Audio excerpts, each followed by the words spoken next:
Mga katrops, welcome back ulit kayo sa aking channel Sports React PH at ngayon na ay pag-uusapan natin ang balitang isang parusa nga daw ang ginawa ng Milwaukee Bucks kay Khris Middleton.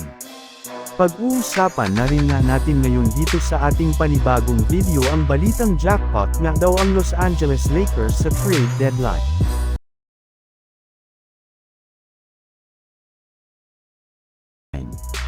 Sa sobrang kagustuhan na ng Milwaukee Bucks na magiging competitive at makakuha ng kampyonato ngayong season ay isa na naman nga sa kanilang mga key player na tumulong sa kanila na magkampyon taong 2021 ang tinanggal nila sa kanilang lineup matapos nilang e-trade si Khris Middleton noong nakaraang araw kapalit ni Kyle Kuzma.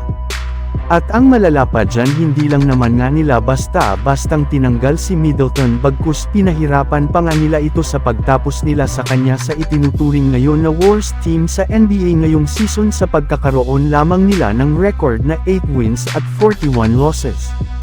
Ilang taon na rin naman nga silang nakapako sa ibaba ng standings ng Eastern Conference. Kaya mukhang mahihirapan nga talaga si Middleton ngayon na makapag-adjust sa kanyang bagong team lalo pat masanay nga siya na parating naglalaro sa playoffs which is impossible na rin naman na mangyari ngayon sa Wizards.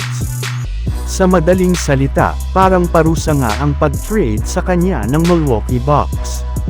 Samantala pumunta naman tayo sa ating sunod na pag-uusapan ngayon sa balitang jackpot nga daw ang Los Angeles Lakers sa trade deadline.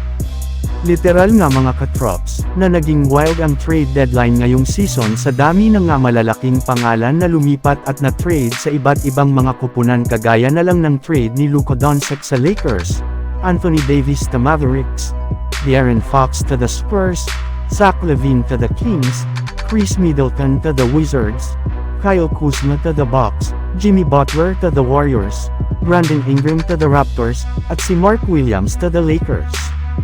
Pero sa pagtatapos nga mga katrops, ng trade season ngayong araw ay mismong mga NBA analyst ang nagsabi na isa ang Los Angeles Lakers sa mga pinaka-nanalong kupunan dito.